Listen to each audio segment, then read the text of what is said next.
कहानी की शुरुआत होती है। भविष्य में कई हजार साल आगे जब दुनिया भर के देशों के बीच 60 मिनट वॉर नाम का एक बहुत खतरनाक युद्ध हुआ, जिसमें इंसानों ने धरती को लगभग तबाह ही कर दिया था। इस युद्ध के बाद जो भी लोग जिंदा बचे, उन्होंने मिलकर अपने नए शहर बनाए जो टायर्स के सहारे एक जगह से दूसरी जगह जा सकते थे। लेकिन फिर कुछ ही समय बाद बड़े बड़े शहरों ने छोटे शहरों और गांव का शिकार करना शुरू कर दिया, जिसमें वह छोटे शहरों के लोगों को हराकर अपना गुलाम बना लेते थे। मगर एशिया में कुछ शहरों का एक ऐसा ग्रुप था जिन्होंने आपस में समझौता करके हाथ मिला लिए थे और फिर उन्होंने अपने इलाके के चारों तरफ शील्ड वॉल नाम की एक सुरक्षा दीवार बनाई ताकि बाकी शहर उन पर हमला ही न कर सकें। फिर एक दिन हम हेस्टर शॉ नाम की एक लड़की को देखते हैं जिसे पता चला कि लंदन शहर सॉल्टहुक गांव पर हमला करने आ रहा है। हेस्टर की जिंदगी का एक ही मकसद था, लंदन के हेड हिस्टोरियन थैडियस वैलेंटाइन से बदला लेना। इसलिए वह गांव के लोगों में मिल गई ताकि जब लंदन शहर उन्हें हराकर बंदी बनाए तो हेस्टर भी उनके साथ ही लंदन पहुंच जाए। तभी अचानक अलार्म जोर से बजने लगा और सॉल्टहुक गांव लंदन के हमले से बचने के लिए अपनी जगह से भागा। इसी वजह से अंदर मौजूद लोगों में अफरा तफरी मच गई थी। वहीं दूसरी ओर लंदन के लोग इस शिकार को देखकर बहुत खुश हो रहे थे। सॉल्टहुक पूरी जी जान लगाकर आगे बढ़ रहा था, लेकिन लंदन उससे काफी तेज और ताकतवर था। तब सॉल्टहुक के ड्राइवर्स ने सारा अनाज जमीन पर गिरा दिया ताकि भार कम हो जाए और वह तेजी से भाग सके। अब वह तेजी से खाई की तरफ बढ़ रहे थे। जल्द ही वह खाई में गिरने वाले थे कि ऐन वक्त पर उन्होंने दिशा बदल ली, मगर अचानक मुड़ने की वजह से उनके कुछ पुर्जे और एक टायर टूटकर अलग हो गए। इसी दौरान लंदन ने अपना शिकंजा उन पर कस लिया। वो उन्हें रस्सियों से पकड़कर खींचने लगे और वह पूरा गांव अब लंदन शहर में समा गया। जब सॉल्टहुक के लोग अंदर पहुंचे तो उन्हें अपने सारे इलेक्ट्रॉनिक डिवाइसेस गार्ड्स के हवाले करने का आदेश मिला। इस दौरान हम थैडियस वैलेंटाइन को देखते हैं जहां स्मार्टफोन्स और टोस्टर्स जैसे इलेक्ट्रॉनिक डिवाइसेस लाए जा रहे थे। वहीं हिस्टोरियन टॉम नैट्सवर्दी का इंतजार हो रहा था, जो हमेशा की तरह आज भी लेट था। वो बहुत तेजी से भीड़ को चीरता हुआ म्यूजियम पहुंचा और फिर उसने कैथरीन वैलेंटाइन की मदद की। टॉम ने उसे एक मशीन दिखाई जो उसने पुराने पुर्जों को जोड़कर बनाई थी। इसमें उसने एक वीडियो चलाई जिसमें मेडुसा नाम के सुपर वेपन के हमले से पूरे एक शहर को तबाह कर दिया गया था। मेडुसा नाम के इस क्वांटम एनर्जी वेपन को रोकने के लिए प्राचीन इंसानों ने एक क्वांटम एनर्जी ड्राइव बनाई थी। हाल ही में टॉम ने देखा कि उसके कुछ हिस्से गायब हो चुके हैं, मगर जब उसने यह अपने बॉस को बताया तो उन्होंने उसकी बात पर ध्यान नहीं दिया। तब टॉम ने एक खुफिया कैबिनेट खोला जो सिर्फ पासवर्ड से खुलता था। फिर वह कैथरीन को अंदर ले गया जहां उसने प्राचीन हथियारों के पुर्जे संभाल रखे थे, मगर वह यह नहीं जानता था कि हिस्टोरियन हर्बर्ट मेलिफेंट छुपकर यह सब देख रहा था। अब टॉम ने कहा कि वह इन सारे हथियारों को नष्ट करना चाहता है ताकि भविष्य में कोई इनका गलत इस्तेमाल करके मासूमों की जान न ले सके। फिर जैसे ही टॉम और कैथरीन वहां से बाहर निकले तो हर्बर्ट ने कहा कि अब से टॉम हिस्टोरियन नहीं है, बल्कि उसे नीचे के लेवल्स पर जाकर साफ सफाई का काम करना होगा। हर्बर्ट जानता था कि इस वक्त बाहर बहुत भीड़ होगी और टॉम समय पर नहीं पहुंच पाएगा, जिससे उसे नौकरी से निकालने का मौका मिल जाएगा। मगर कैथरीन ने टॉम से कहा कि वो टॉम को वहां जल्द से जल्द पहुंचा सकती है। कैथरीन अपने VIP पास का इस्तेमाल करके उसे अपने साथ खास एलिवेटर्स पर ले गई। इस दौरान टॉम ने कहा कि उसे किसी भी हालत में निचले लेवल में जाकर नए कैदियों से इकट्ठा किए हुए डिवाइसेस को चुराकर म्यूजियम में ले जाना होगा। अगर वह समय से पहले वहां नहीं पहुंचा तो वर्कर्स उन्हें कूड़ेदान में फेंक देंगे और फिर उन्हें आग में जला दिया जाएगा। उधर निचले लेवल्स में सॉल्टहुक से मिले कैदियों की जांच करके उनके हथियार छीने जा रहे थे। हेस्टर तो बड़े आराम से आगे निकल गई क्योंकि उसने अपना चाकू कपड़ों में छुपा रखा था। उधर टॉम जल्द ही कूड़ेदान तक पहुंचा और पुराने डिवाइसेस इकट्ठे करने लगा।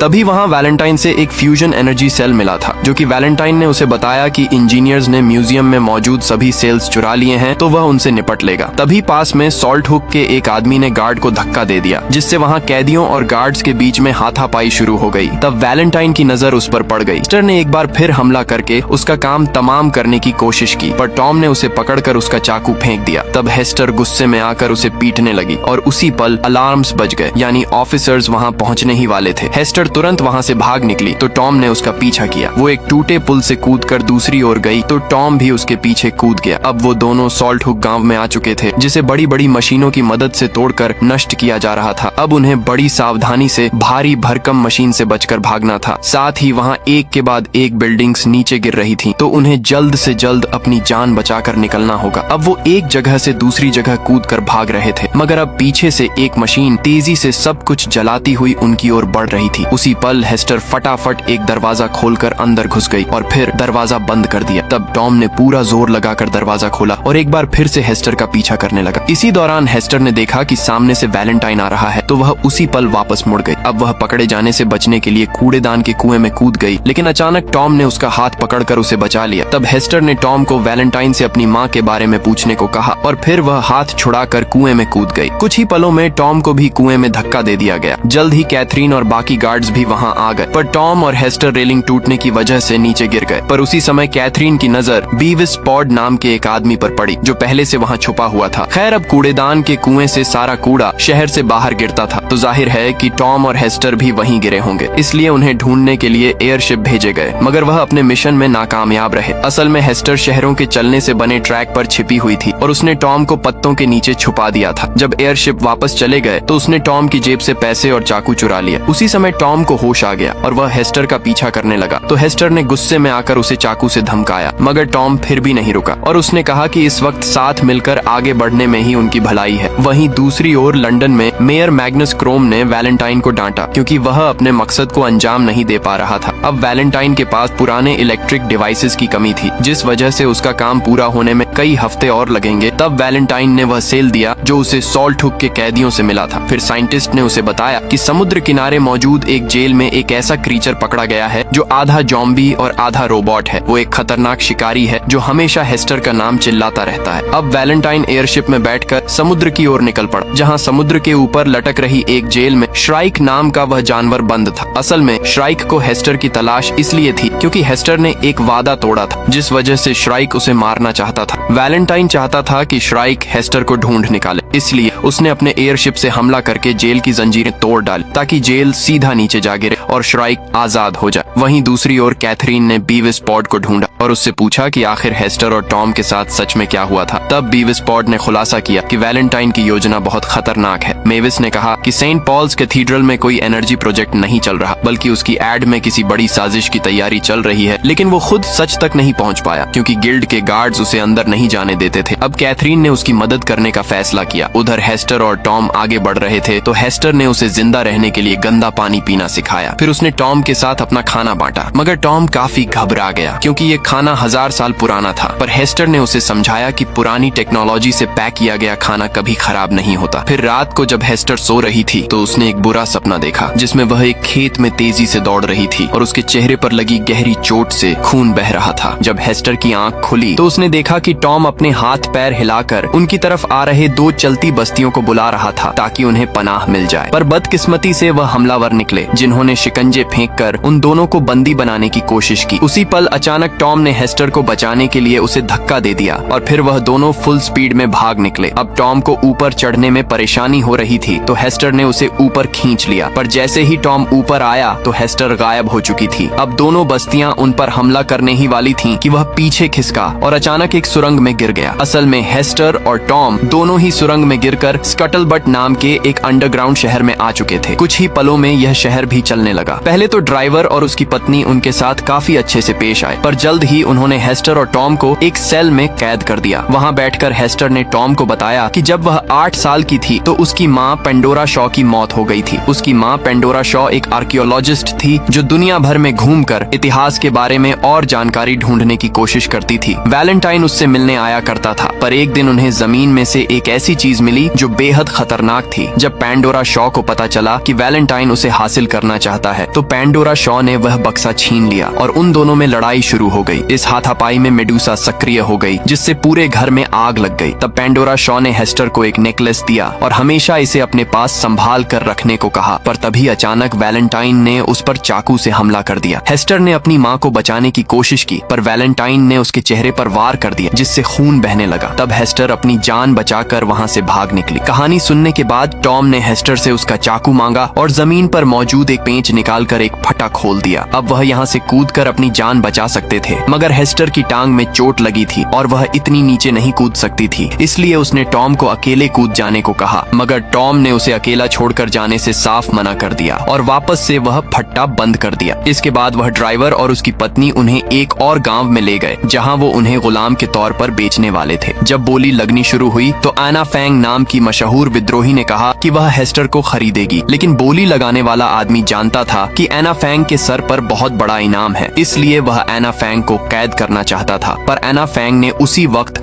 उसके भेजे में गोली मार दी। इससे वहाँ की भीड़ और गार्ड्स में अफरा तफरी मच गई क्योंकि एना फैंग अपनी ओर आने वाले हर आदमी को गोली मार रही थी। तब हेस्टर ने एक मरे हुए गार्ड की बंदूक उठाई और टॉम की जंजीरों पर गोली चलाकर उसे रिहा किया। इसके बाद वो दोनों इकट्ठे भाग निकले और इधर एना फैंग ने अपनी बंदूक को एक तलवार में बदल दिया और अब वह उस पर हमला करने वाले हर एक आदमी का बेरहमी से गला काटने लगी। और तो और उसके जूते में भी एक ब्लेड छिपा हुआ था और वह लातों से भी अपने दुश्मनों को सुला रही थी। उधर टॉम और हेस्टर अपनी जान बचाकर भाग रहे थे, पर वहाँ चारों ओर छोटे छोटे चलते फिरते गांव थे। वो दोनों जैसे तैसे उनके बीच से होते हुए खुले इलाके में पहुंचे, पर वहाँ श्राइक ने उनका रास्ता रोक लिया। अब उनके पास कोई चारा नहीं था, इसलिए वह एक गांव के बड़े टायर पर कूद गए और फिर दूसरे टायर पर कूदकर एक प्लेटफॉर्म तक जा पहुंचे। मगर श्राइक भी आसानी से उन तक आ पहुंचा, लेकिन इससे पहले कि वह हेस्टर पर हमला करता, एना फैंग अपना एयरक्राफ्ट लेकर वहां आ पहुंची और श्राइक पर गोलियां चला दी। जल्द ही हेस्टर उसके एयरक्राफ्ट पर चढ़ गई तो एना फैंग टॉम को लिए बिना ही वहां से निकल पड़ी। मगर हेस्टर उसे मुसीबत में अकेला छोड़ने वाली नहीं थी, इसलिए उसने टॉम की ओर एक रस्सी फेंकी और टॉम उसके जरिए प्लेन की ओर चढ़ने लगा, लेकिन पीछे से श्राइक भी रस्सी पकड़कर ऊपर आ रहा था। अब एना फैंग ने हेस्टर को एक ब्लेड देकर रस्सी काटने को कहा, मगर हेस्टर ने चाकू टॉम की ओर फेंक दिया, जिससे टॉम ने रस्सी काट दी और श्राइक नीचे गिर गया। जब वह थोड़ी दूर निकल गए तो एना फैंग ने प्लेन को ऑटो पायलट मोड में छोड़कर हेस्टर के जख्म ठीक किए। एना फैंग ने कहा कि मैं तुम्हारी माँ पैंडोरा शॉ को जानती थी और उसकी मौत के बाद से ही वह हेस्टर की तलाश कर रही थी। एना फैंग को समझ नहीं आ रहा था कि हेस्टर ने इतने साल अकेले कैसे गुजारा किया। तब टॉम को एहसास हुआ कि श्राइक ने उसे पाल पोस कर बड़ा किया है। यह सुनते ही हेस्टर गुस्से से आग बबूला हो गई क्योंकि उसका राज बाहर आ गया था, पर बाद में उसने अपनी कहानी बताने का फैसला किया। अपनी माँ की मौत के बाद हेस्टर अकेली दर बदर भटक रही थी और आखिरकार वह बेहोश हो गई। तब वह श्राइक से मिली तो श्राइक ने उसे पनाह दी और साथ ही उसका नेकलेस भी ले लिया। उसकी गाड़ी में कई सारी डरावनी डॉल्स थीं, तो हेस्टर ने हिसाब लगाया कि श्राइक शायद खुद को ढूंढने की कोशिश कर रहा है क्योंकि उसने श्राइक के इंसानी रूप की तस्वीर देखी थी। खैर, अब श्राइक चाहता था कि हेस्टर भी उसकी तरह लोगों को अगवा करे और हेस्टर ने उससे वादा भी किया कि वो दोनों मिलकर यह काम करेंगे। पर एक दिन जब हेस्टर को पता चला कि लंदन उनके करीब आ रहा है और उसमें वैलेंटाइन है, उसी दिन के बाद से श्राइक हाथ धोकर हेस्टर को ढूंढ रहा है। खैर, कुछ घंटों बाद एना फैंग का एयरक्राफ्ट एयर हेवन में पहुंचा, जो कि आसमान में बना एक शहर था। यहाँ सरकार से नफरत करने वाले सभी विद्रोहियों ने मिलकर एंटी ट्रैक्शन लीग बनाई थी। तब एना फैंग ने उन्हें बताया कि पैंडोरा शॉ ने कोई रहस्यमय सच पता लगा लिया था। इस वजह से उसने एना फैंग से कहा कि अगर उसे कुछ भी हो जाए तो उसे हेस्टर का ख्याल रखना होगा क्योंकि सिर्फ वही वैलेंटाइन के बारे में सच जानती है। इधर विद्रोही आपस में बातें कर रहे थे कि वैलेंटाइन सेल्स इकट्ठा कर रहा है, तो टॉम ने एक अजीबोगरीब निशान बनाया और हेस्टर उसे देखते ही पहचान गई। टॉम ने बताया कि उस रहस्यमय डिब्बे में एक बेहद ताकतवर क्वांटम एनर्जी वेपन है। फिर एना फैंग ने कहा कि हो ना हो, वैलेंटाइन कुछ बड़ा करने वाला है। इधर कैथरीन वैलेंटाइन ने हर्बर्ट मेलिफेंट से मुलाकात की तो पता चला कि इंजीनियर्स ने टॉम के खुफिया कैबिनेट में घुसकर उसके सारे पुराने डिवाइसेस चुरा लिए थे। फिर बीविस पॉड ने उन्हें खुफिया दीवार दिखाई जिसके अंदर हजारों सीढ़ियां थीं। जाहिर था कि इन्हें चढ़ना बेहद मुश्किल होगा, मगर यह सीधा उन्हें सेंट पॉल्स कैथीड्रल के अंदर पहुंचा देंगी। आखिरकार कुछ समय बाद वह दोनों इन सीढ़ियों के जरिए कैथेड्रल तक पहुंच ही गए और तब उन्होंने अपनी आंखों के सामने जो देखा उससे उनके पैरों तले जमीन खिसक गई। उन्होंने देखा कि वैलेंटाइन ने चुराए डिवाइसेस और पैंडोरा शॉ के रहस्यमय बक्से के जरिए अपना सुपर वेपन तैयार कर लिया था। इसका नाम मेड्यूसा था, जैसा कि कैथरीन ने टॉम की वीडियो में देखा था। पर उसी समय मेयर मैग्नस क्रो गुस्से से भरा हुआ कैथेड्रल में पहुंच गया क्योंकि वैलेंटाइन ने लंदन की दिशा पूर्व की ओर मोड़ दी थी। तभी अचानक उसकी नजर मेड्यूसा पर पड़ी तो उसका गुस्सा सर चढ़ गया क्योंकि वैलेंटाइन ने उसे इतिहास से कुछ सीखने को कहा और फिर उसने इंजीनियर्स को मेड्यूसा को बंद करने का हुक्म दिया, पर किसी ने उसकी बात पर ध्यान नहीं दिया। तभी अचानक वैलेंटाइन ने उसे गोली मार दी। इधर कैथरीन वहीं छिपी हुई थी तो उसे अपने पिता की असलियत का एहसास हुआ। जल्द ही एयर हेवन में विद्रोहियों को खबर मिली कि लंदन पूर्व दिशा की ओर बढ़ रहा है। तभी अचानक बिजली चली गई और उन्हें बाहर से चिल्लाने की आवाज सुनाई दी। उसी पल श्राइक जबरदस्ती कमरे के अंदर घुस आया। विद्रोहियों ने उस पर पलटवार किया, मगर इन हमलों से कोई फर्क नहीं पड़ा। इसके बाद उन्होंने श्राइक पर ब्लेड से हमला किया, पर श्राइक एक के बाद एक उनके साथियों को मौत के घाट उतार रहा था। तभी अचानक वहाँ एक जबरदस्त धमाका हुआ और शहर में आग लग गई। अब वह कुछ ही समय में पूरी तरह नष्ट होने वाला था। जल्द ही सभी लोग एयरक्राफ्ट्स में बैठकर अपनी जान बचाकर भागने लगे तो हेस्टर और टॉम भी एयरक्राफ्ट ढूंढने लगे। इधर एना फैंग और बाकी विद्रोही तलवारों और कुल्हाड़ियों से श्राइक का मुकाबला कर रहे थे, लेकिन इतनी कोशिशों के बाद भी श्राइक का कोई बाल तक नहीं उखाड़ पाया था। उसी पल अचानक एना फैंग ने अपने जूते पर लगे ब्लेड से श्राइक की छाती पर जबरदस्त वार कर दिया, जिससे उसे थोड़ी चोट तो लगी। फिर विद्रोहियों ने उसकी की तरफ एक बम फेंका जो सीधा उसकी टांग पर जा लगा। बम धमाका होते ही जमीन में छेद हो गया जिससे श्राइक नीचे जा गिरा, मगर वह यह नहीं जानते थे कि श्राइक वहीं लोहे की रॉड्स के सहारे लटका हुआ था। वहीं टॉम और हेस्टर एना फैंग के एयरक्राफ्ट तक पहुंचने ही वाले थे कि ऐन वक्त पर श्राइक उनके सामने आ खड़ा हुआ। टॉम हेस्टर को बचाने के लिए खुद श्राइक का मुकाबला करने लगा, पर श्राइक ने उसे गर्दन से उठाकर जमीन पर पटक दिया और फिर उसकी छाती पर खड़ा हो गया। लेकिन उसी पल हेस्टर ने श्राइक की टांग को पकड़ लिया और उससे टॉम की जान की भीख मांगने लगी। उसके आंसू देखकर श्राइक हैरान होकर पीछे हट गया क्योंकि उसे एहसास हो गया कि हेस्टर टॉम से प्यार करती है। तभी जख्मी होने की वजह से अचानक उसके सिस्टम फेल हो गए और वह घुटनों के बल आ गया। अंत में श्राइक ने हेस्टर को उसका नेकलेस लौटाया और उसे वादा पूरा न करने के लिए माफ कर दिया। फिर वह खुद को गिरने के लिए छोड़ देता है। तभी ऐन वक्त पर एना फैंग अपना एयरक्राफ्ट लेकर उन्हें बचाने आ पहुंची और आखिरकार वह सब भाग निकले। इधर कुछ ही पलों में एयर हेवन शहर नीचे गिरकर ध्वस्त हो गया। फिर अगले दिन उनका एयरक्राफ्ट शील्ड वॉल के बीच बने एक छेद के जरिए होता हुआ शानगुओ नाम के एक शहर में पहुंचा। यह ऐसा शहर था जो अब एक जगह थम गया था और बाकी शहरों की तरह इधर उधर नहीं जाता था। अब वो तीनों जल्द ही गवर्नर क्वान से मिले और उसे खबर दी कि लंदन उनकी ओर तेजी से बढ़ रहा है। एना फैंग ने कहा कि उन्हें पहले हमला बोल देना चाहिए, मगर टॉम इससे सहमत नहीं था क्योंकि लंदन को तबाह करने से वहाँ रहने वाले आम लोग भी मारे जाएंगे। क्वान भी उससे सहमत था, मगर अब उनके पास दूसरा क्या चारा था। अगर युद्ध हुआ तो या तो लंदन शहर बचेगा या फिर शानगुओ। अब शहर में युद्ध का डंका बज चुका था और सभी लोग लंदन का सामना करने के लिए एकजुट हो गए। फिर शाम को हम देखते हैं कि लंदन शील्ड वॉल के काफी करीब आ चुका था। जल्द ही वैलेंटाइन ने मेडुसा को सक्रिय कर दिया और इधर से एना फैंग ने उनके मुकाबले के लिए कई एयरक्राफ्ट शील्ड वॉल से बाहर भेजे। वहीं दूसरी ओर हेस्टर को शहर में मेडुसा की कहानी की तस्वीर दिखाई दी तो अचानक उसे अपने नेकलेस का ख्याल आया। आखिरकार उसने अपना नेकलेस खोला तो उसमें क्वांटम एनर्जी ड्राइव मिली तो उसने तुरंत इसके बारे में टॉम को बताया। उधर मेडुसा ने पहली बार चार्ज होकर शील्ड वॉल पर अपनी एनर्जी बीम से पहला जबरदस्त वार किया। इस धमाके में सैकड़ों एयरक्राफ्ट्स और तोपें तबाह हो गईं और हजारों लोगों की जान चली गई। इसके साथ शील्ड वॉल को भी भारी नुकसान हुआ और वहां जानलेवा आग लग गई। चारों ओर से बिल्डिंग्स और मलबा गिर रहा था जिसमें और भी लोग मारे जा रहे थे। इधर लंदन के आम लोग खूब तालियां बजा रहे थे। अब एक हमले के बाद मेडुसा हथियार को कुछ मिनट चार्ज होने की जरूरत थी। हेस्टर और टॉम ने एना फैंग को बताया कि उन्हें खुद लंदन जाना होगा ताकि वह क्वांटम एनर्जी ड्राइव की मदद से मेडुसा हथियार को बंद कर सकें। अब एना फैंग उन्हें वहां ले जाने को तैयार हो गई और बाकी विद्रोहियों ने उन्हें चारों ओर से सुरक्षा देने का फैसला किया। जैसे ही वह लंदन के करीब पहुंचे तो वैलेंटाइन ने फिर से मेडुसा दाग दी। एना फैंग और उसके साथियों ने अपने एयरक्राफ्ट मोड़कर खुद को बचाया, मगर फिर भी उसकी ऊर्जा से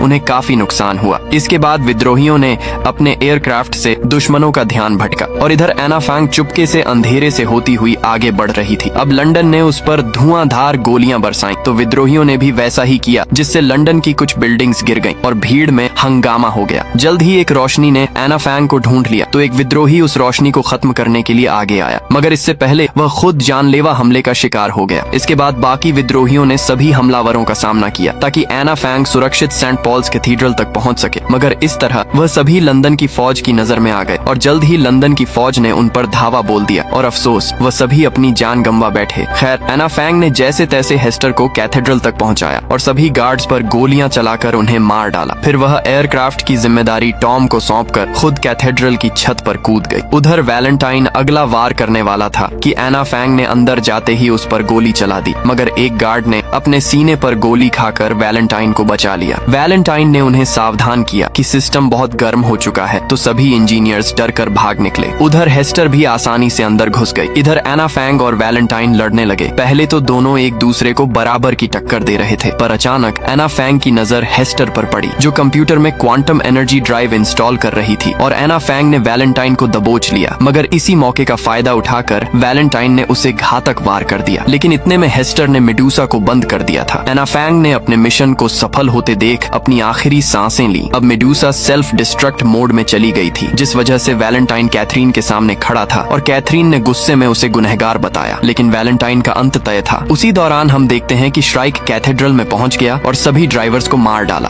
अब लंदन शहर बिना किसी कंट्रोल के तेजी से आगे बढ़ रहा था, यानी उनका शील्ड वॉल से टकराना तय था। जब कैथरीन को इसका एहसास हुआ तो वह खुद कंट्रोल रूम में पहुंची और ब्रेक लगाने की कोशिश की, लेकिन ब्रेक टूट चुके थे। अब उसने टॉम से बात की तो टॉम ने एक नया प्लान बनाया। प्लान के मुताबिक कैथरीन ने लंदन शहर का दरवाजा खोल दिया और टॉम ने हवा में उड़ते हुए सीधा इंजन पर वार किया, जिससे उसमें धमाका हो गया। अब इंजन में आग आग लगने की वजह से लंदन शहर की रफ्तार थोड़ी धीमी हो गई। उधर हेस्टर और वैलेंटाइन आमने सामने आ गए और दोनों उसके एयरक्राफ्ट की छत पर हाथापाई करने लगे। जल्द ही वैलेंटाइन ने हेस्टर को गिराकर उसका गला दबाने लगा, पर अचानक हेस्टर ने चाकू निकालकर अपने ही पिता वैलेंटाइन के चेहरे पर वार कर दिया, मगर उसने हेस्टर को धक्का दे दिया और टॉम ने ऐन वक्त पर उसे अपने एयरक्राफ्ट की मदद से बचा लिया। कुछ दूर जाते ही लंदन शहर जमीन पर क्रैश हो गया और रुक गया। अब शील्ड वॉल में बहुत बड़ा छेद हो चुका था, तो कैथरीन लंदन के बचे हुए लोगों को उस छेद के जरिए एशिया में ले गई। वहाँ कई गार्ड्स मौजूद थे, लेकिन गवर्नर क्वान के हुक्म के मुताबिक उन्होंने अपने हथियार नीचे कर लिए। फिर क्वान ने तहे दिल से उनका स्वागत करके उन्हें अपने शहर में पनाह दी। उधर अना फैंग के क्राफ्ट में हेस्टर और टॉम अपना मिशन पूरा होने पर बेहद खुश थे। उन्होंने एक दूसरे से अपने प्यार का इजहार किया और एक साथ दुनिया घूमने का वादा भी किया। ये आज तक की हमारी सबसे लंबी कहानी है, तो कमेंट्स में जरूर बताना कि कैसी लगी।